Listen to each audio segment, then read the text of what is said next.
Welcome to the Code of Entry podcast, where we cloud the issues with facts and help you upskill to stay on the digital edge. Here's your host, Greg, with the latest.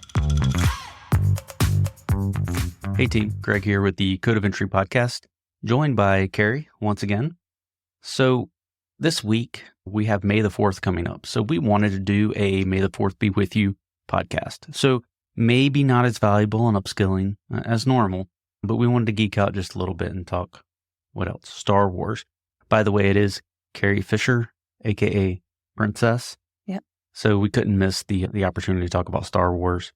And if you didn't know, it looks like on May the 4th, which should be the Saturday after this podcast comes out, they're going to show all of the films in the theater. Good luck holding it down. If you can make it through all 9 in a day, you beat me. I won't be there, but it sounds fun.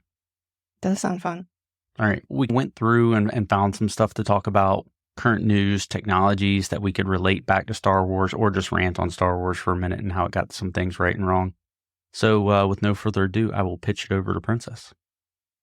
Thanks, Greg. All right, so we're going to go through some different topics. I think on the Star Wars side, what we're going to focus on is the influence of Star Wars and how it has impacted current technology.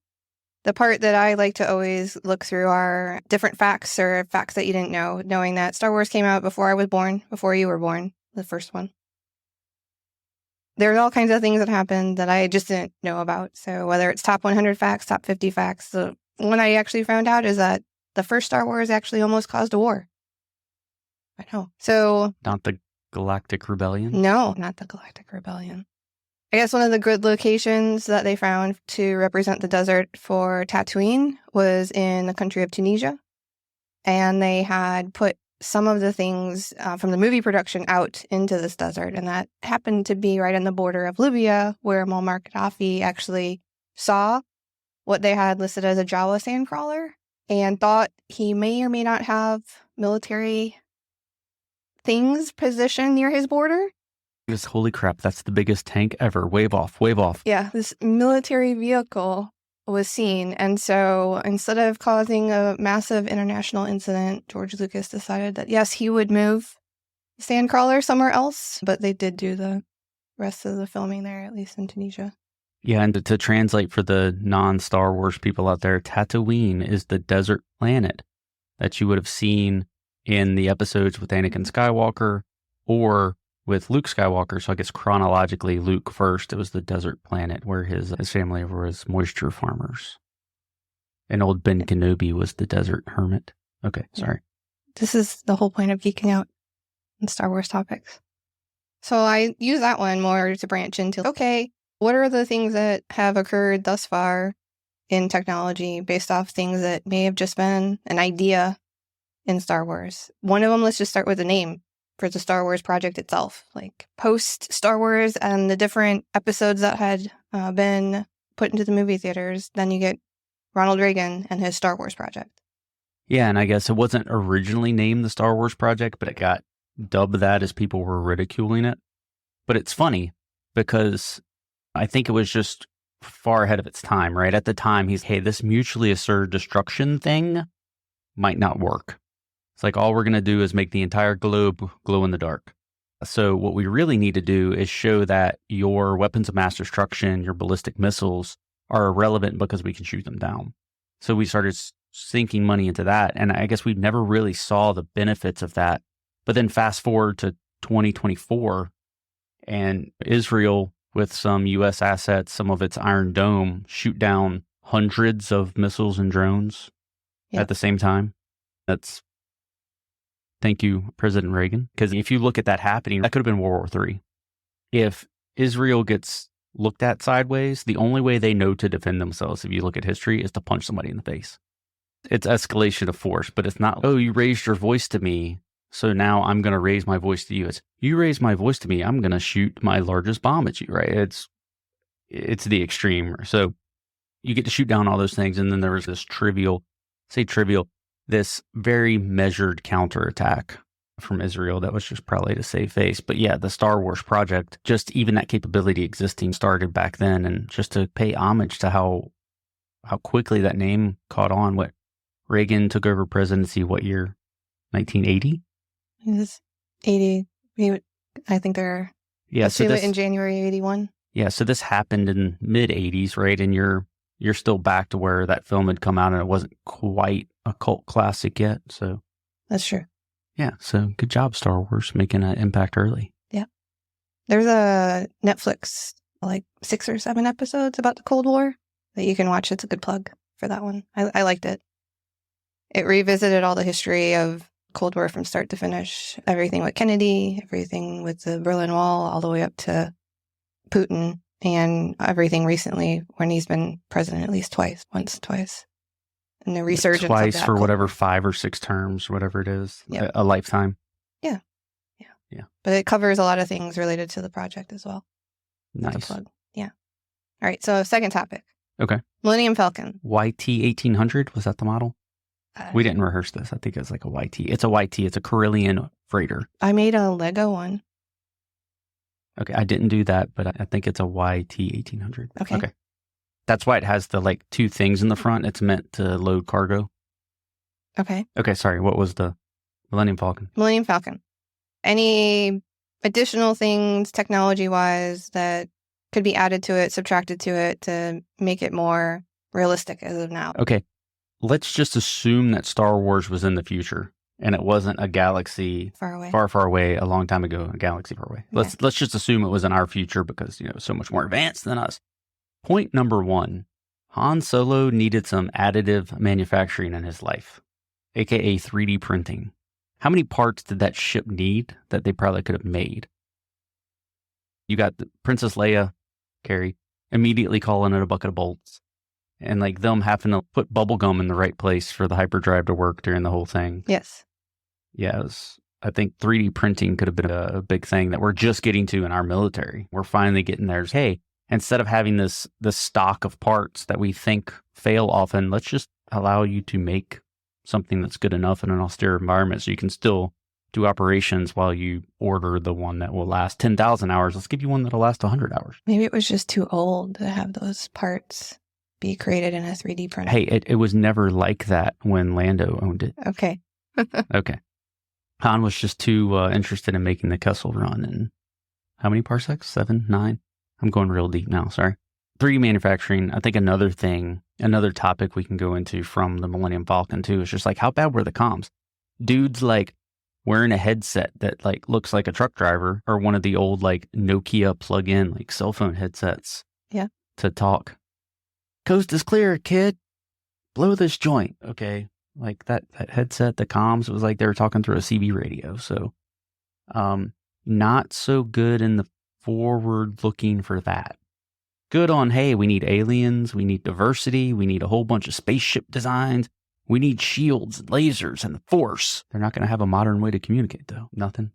Yeah. Yeah. So, because then you go, okay, that was their headsets. Then you notice, like, whenever they talk face to face, it's never like a video. It's always a hologram. You're like, wow, they have holograms. Yeah, but then they have a hologram that looks like it's on like a 1950s tube TV, black and white from Channel 3. It's, oh, what would that look like if it was a hologram? It would look crappy like this. So I was like, you've got FaceTime now. You've got there's a Japanese company that has these plasma holograms they're starting to make that you can actually like touch. I was like, I think we could have done better on the holograms. I think maybe the limiting factor on not the voice comms for sure, but at least on the holograms would have been, okay, how good was our computer generated stuff back then? And it's one of the things that's a problem with the prequels over the originals is maybe we got too hot and heavy on the graphics side. Because I think it was like, what episode? In one of the Star Wars, before they digitally remastered it, you could see a car going through the bridge. Like when one of the fighters, I think it was when an X-Wing went through the bridge, like you could see a car like drive through if you went frame by frame on your VCR. That was a video cassette recorder for the young folks out there. Like you could slow it down. You would see a car drive through the model of the bridge. Okay, the hologram, they were working with what they had, which wasn't nearly what we have today. You go watch any of the Marvel movies, Avatar, whatever, like the graphics are just impressive now. So I feel concept-wise, though, they had handheld devices. Yeah, they could have gone Dick Tracy style, right? Sorry, that was the video watch, again, for you younger people. You had that. So Millennium Falcon, better comms, 3D printing. I can go down a rabbit hole forever on Millennium Falcon tech, but sorry, not Falcon, Falcon. Okay. All right, what's next? We'll go after C-3PO and see how we feel about C-3PO. C-3PO, most overrated character for Star Wars. I don't like C-3PO very much. Okay, R2-D2 is a badass. Yeah, I'm all in on R2-D2, but like anytime I have an option of choosing Star Wars things, C-3PO is out. R2-D2 is like 100% in. Yeah, so C-3PO is your cell phone now. Oh, I had over 6 million forms of communications. Sweet, I can do that with Google Translate. Or any of the large language models now with generative AI.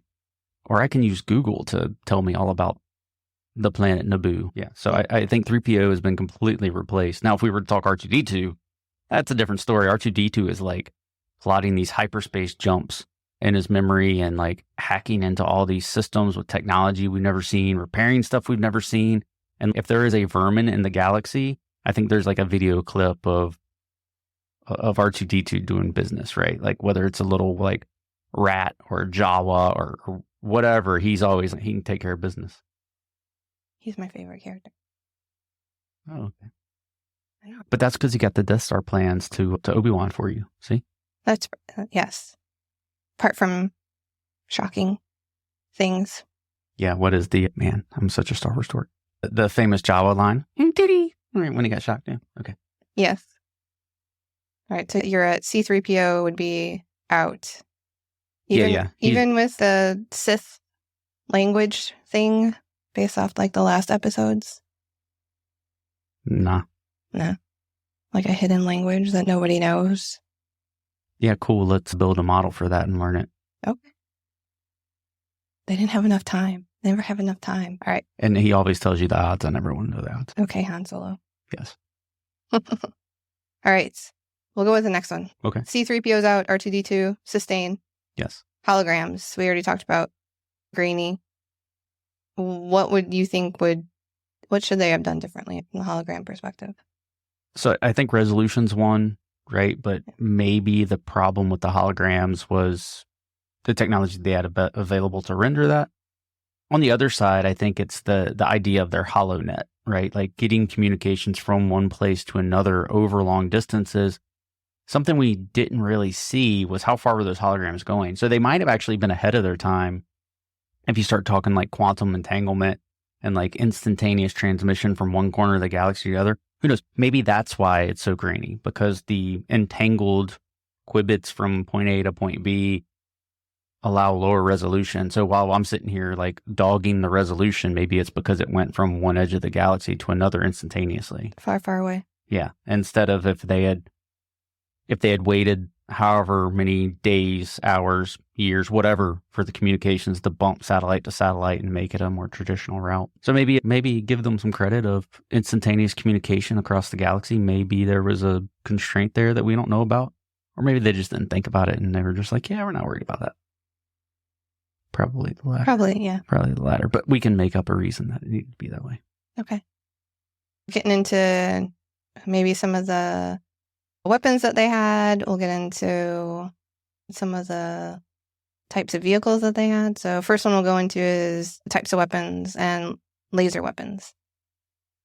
Okay. I think the current opinion would be they'd probably be like a plasma bolt kind of weapon, so that it would look and behave like the blasters that we see. But we definitely know that current day technology, okay, that's not produced in Russia, is much more accurate than those stormtroopers.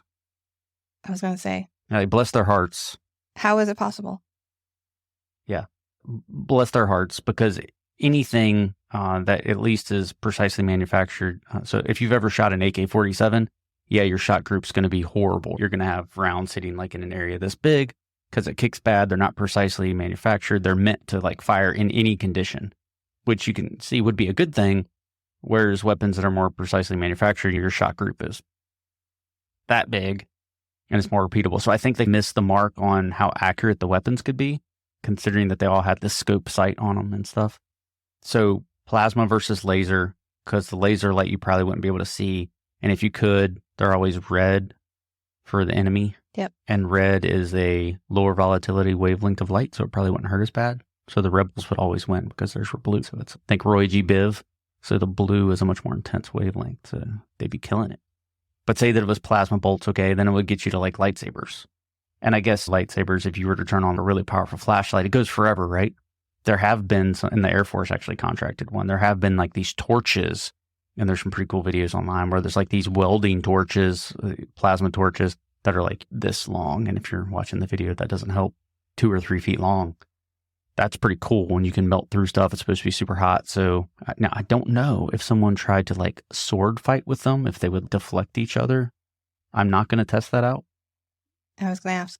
Yeah, not signing up to test that theory out. But then you've got like rail guns are finally becoming a thing.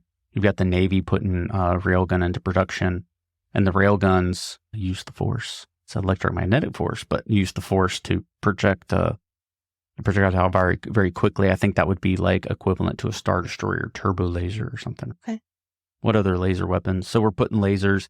We're big into land-based. There's some problems with space-based because you wouldn't have enough power on satellites. Like we barely have enough power on some satellites to do like full motion video. Doing the whole laser thing would probably be more difficult from a satellite unless you were like refracting something. But ground-based to like counter drones and missiles, that's going to be where it's at. Because if you shoot a lot of bullets at a drone, even if you might hit it, even if you can aim good enough to hit it, the bullets still have to come down. And that's the problem. So if you're in a populous area trying to shoot at a drone, those bullets are going to come down eventually and hit something or someone. So I think laser-based weapons are definitely the way to go. That's some wavelength directed energy. All right. All right. Now we're going to be into this debate. How would you maybe take out an AT-AT in comparison to how they did it in Star Wars? Okay. Luke, bless his heart, most powerful Jedi ever. Not at the time. Not yet. Not yet. So he like trips the damn thing with a cable. Yeah. It was a really strong cable.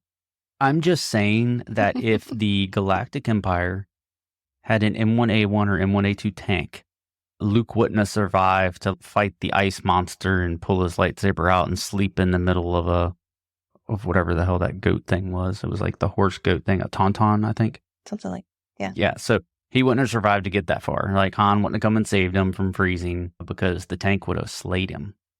I was like, you're looking at the difference from this big, tall thing that can take a step every half minute and turn its head real slow to shoot lasers completely straight from wherever it's looking to a tank that can go, we'll say published 45 miles an hour. Definitely a bit faster. That can go 45 miles an hour. On ice? Sure. I've been on ice with them. Can literally turn on a dime, has a turret that can turn, can aim at multiple things at once and zoom. Yeah, no chance. Tank against a Sosan beater, you're done, son. So good thing the U.S. Army was not on Hoth against the rebels. I feel like you just like tanks. I don't know what you're talking about. I don't know. Look behind you. Yes, but tanks. So yeah, I think the AT-AT, like, why is that thing that big? Was it that way because it needed to be designed that way for an environment on like a shallow water planet? Or get around the trees in Kashyyyk, that's the name, where the Wookiees were? That doesn't make any sense. Why would you need that tall metal thing walking around trees? I don't know. Poor design. It looked cool. Indefensible. Huge flat surfaces to get attacked from. AT-AT going down. What's your side of the debate then? You said we're going to debate. I don't really have any counter to You just using a tank other than, hey, why don't we just interrupt the signal and cyber it? How about that? Okay, we could cyber it. You didn't see a lot of like electromagnetic / cybery effects during Star Wars. So unless R2-D2 again was slicing, which is the word they use for hacking, into something like by connecting into a port, they had very good cybersecurity. It's probably all closed networks, except for the whatever comms pass they were sending out, their emergency messages. Yeah. So, and I guess, sorry, I'm gonna go cybersecurity and geek out again. But if you think about it, it's not unlike how a lot of folks secure their networks today. In that, once R2-D2 got on a network, even though it was a secure network, they had good cybersecurity practices. Once he got on, he got whatever he wanted. It's 100% trust, not 0% trust. So it goes back to why you want encryption, never trust, always verify, on your networks, because there are a lot of networks that way today where, oh, yeah, if somebody gets in, we're good. Are you? Somebody can slide a thumb drive in or insider threat or whatever. That's what R2D2 basically was. The insider. He got in there. Did a little boopity boop. Nice. So if the R2D2 virus comes out, we didn't do it, but it'd be a cool name. It would be. That'd be great. Not attributed Keri to... Fischer going to jail right there. Yeah, not attributed to Keri Fischer, Greg Bew, or Code of Entry. Yes. It's just an idea. All right. Tanks. Got it. How can we get tanks into a Code of Entry podcast? We just did it. Success. Every way that I can. Yeah. All right. And so the other way then, if I stay on that military thing, then it's like, it always bugged me that their technology was great. Why did they need to use the force to shoot? His thing was broken. No, it wasn't broken. It wasn't working. He stowed it. He put it away. He put it away because it was like... No, yeah. He put it away. And the other guy... But he had already... Somebody missed. So not okay. And it wasn't shooting red? Yeah, but in general, the other side is, okay, assume the computer they had couldn't do it. But look at the computer vision and stuff that we have today, right? The X-wing, it goes into the S-foil and attack position, so it becomes an X. And it's so that the lasers are displaced, so there's a better chance they'll hit something. Why did the lasers have to be like put further apart? Why didn't they have some computer vision thing that, I don't know, helps auto aim? And you're still looking at like jets and stuff that we have today. They don't do that. The bullets go straight. Now the missiles move and stuff, but they're shooting bullets out of jets, and that's still just like a fixed slit. Like, why can't we help a little bit with technology? I'm just throwing it out there. So some computer vision auto aiming, add that so that Luke's not in the turret shooting the quad lasers by himself. There's a lot of misses in the X-wing too. He had to get the force in there somewhere. He did it, right? It was impressive. I think he could have been aided by some computer vision. Okay. I got another one. All right. So this will be another super dorky topic. It'll be like Star Wars versus Star Trek. What about the idea of hyperspace versus a warp drive in Star Wars? Because they changed it when they remastered it. So before the remastering, Star Trek, Star Wars looked the same. You go to light speed, essentially, and like all the stars fly past. And then they were remastered it. All of a sudden, you're like in this alternate dimension of hyperspace. That's because of Spaceballs. Yes. They went to plaid. So you get in this plaid dimension. And when you're in this dimension, you're traveling faster than light. And maybe there's some things to be said of visually how it looks, because I guess if you're talking like warp bubbles and all this stuff, you're actually bending time at the same time, according to some physicists. So you've got the present and the past and the future and all going at different speeds because you're going at such a speed. And, okay, whatever. But in any case, I don't know. I kind of like the idea of like warp speed as opposed to hyperspace, because hyperspace, you're trying to trim off like physical distance to get faster by shortcuts or getting close to gravitational wells and stuff. That's how Han was able to make the Kessel Run so fast. But on the other side, with like a warp bubble, you're actually like trying to go faster. And the bubble protects you from like space debris and stuff. It bends it around your ships and like your deflector shield and all that. So it just makes more sense to be like, hey, I can't go fast without deflecting things around me because a piece of dust would destroy our ship if I'm going at the speed of light. I'm still on ludicrous speed. Okay, got it. Spaceballs. I'm going too deep. But in case anyone was interested, I think that warp speed wins over hyperspeed any day. And their damn hyperdrive was always broken. That part is true, yeah. I was going to say, don't you have to have something that works routinely? I mean, you got to think about it. Think about a plane. Or no, think about a helicopter, because hopefully planes can glide unless ever you're in one of these big boxes with hundreds of passengers. But hopefully planes can glide. You think about a helicopter, right? If your rotor stops spinning, you're going to die. Yeah. Okay, hey, you're in the middle of space, light years from anything. What are the chances that anyone's going to run across you? 0.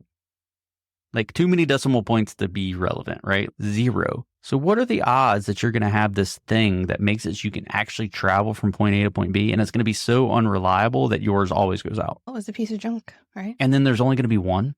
No redundancy? No spare tire? No. Like it's more important than a tire. There's actually 2 engines and 2 transmissions on a helicopter for a reason. Just saying. You're just poking holes in the plot line. Okay, sorry. I'm just trying to talk about state-of-the-art technology, and I did get a little off topic. Do you have more points? I don't have more points other than It was fun to geek out. Yeah. And sorry if this is an atypical version of the episode. If this is your first time, I'm sorry. But Or you're welcome. yeah, or you're welcome. May the 4th be with you.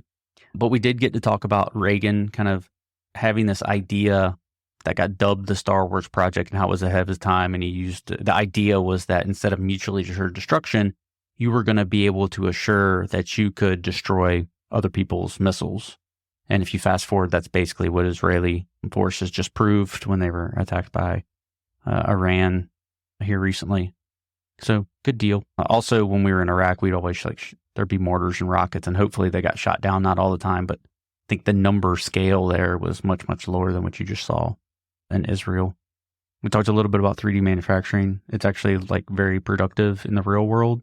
If Han Solo had a Millennium Falcon, maybe his hyperdrive would ever work. Yeah. That would be should be his first investment. Yes, or his first gift from anyone that's going to ride on that ship. Yes. Talked a little bit about C3PO being the dominated alternative now between your smartphone app and Google. Pick either one of those for whatever you would have ever needed C3PO for other than a paperweight. But R2-D2. Boom. Keep him. First mainstream hacker. He made hacking cool. Of course, they called it slicing in the movie, but hey, hacking. Holograms said, I'm changing my mind back and forth. Maybe they were bad because the technology that was available at the time.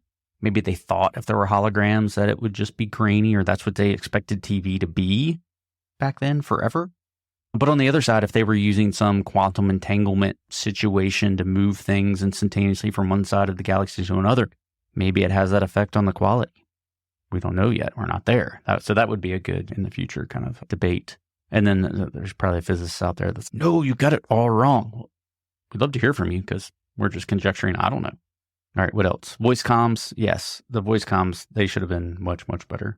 They're people in the same system, and they might as well be talking over CB. 10-4, how you doing, good buddy? Yep. We talked about energy weapons, kind of lasers, land-based, space-based, countering missiles, drones, rail guns being rolled out. I think rail guns are probably the most equivalent to something you would see on one of the capital ships, like a Star Destroyer or a Mon Calamari cruiser or something. What else? Tanks. Can't forget tanks. Tanks. So tanks are better than any AT-AT. The Empire, if you can ever go back in time and try to fight that war over, you need a tank because your AT-AT's not doing it. Geeked out for a minute about hyperspace versus warp drive. Sorry you had to hear that. And then, sorry, I had skipped over computer vision for auto aiming applications, automatic target identification. I think that's something we probably still underutilize today. So it's probably still a future thing. I get that we don't have a lot of things firing based off automatic target detection, but we could at least do the automated target detection and let someone hit the button to fire and maybe help them aim a little bit. It wouldn't be that hard, honestly. I mean, automatic cat or dog detection is a thing, right? Yeah, you can put a camera on the side of your kid's sports field and it'll follow the soccer ball or lacrosse ball or football the whole time anyway. And it wouldn't be hard. I think it would just fall into the military industrial complex, would lose too much money. It's a future idea that's not sexy enough for a bunch of the senior leaders to cry for it. And yeah. There's still a human factor in aiming for anything. They still have this trust factor. Yeah, but I would look at it as a snap to grid kind of thing. Hey, I can toggle away, but when you get close, I'm going to snap you onto it. Yeah. So it's assistive with technology. That'd be cool. That's what they have on missiles, depending on the type. I don't know. Never shot a missile. Well, I've never shot a missile. I know for sure that tows and javelins don't work that way. I feel like there's been some video out there. But say you were in a tank, right? You have the Cadillacs in your hand, the controllers. Can I be in a tank? You might have retired already, and I don't think it's going to happen now. But if you were in a tank, you got the controllers, and you've got to manually track the target and then fire, and you're basically training the solution as you drift. Yeah, why not basically tag the target and then let the machine do its thing and shoot? Then they wouldn't need anybody in the tank. Hallelujah. All right. You're always going to need somebody. Sorry, I'm a person. Things fail. You need to do maintenance. You need to reload. We're way off topic. I'm not going to go down this rabbit hole, actually. Yes. Okay. Yes. Yeah. That's good. Awesome. Sorry, I was going to start comparing autoloaders to people and why you can't use autoloaders. Let's get back to Star Wars and how everyone plans to celebrate on that day. Yeah, sweet. May the 4th be with you. Maybe go see the movies. If you've never seen the movies, there's probably an unsubscribe button. And I hope you have a great May the 4th. Any closing thoughts, Keri?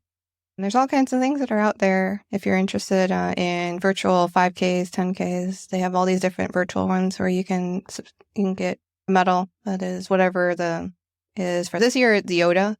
I'm taking a hard pass because the medal looks hideous.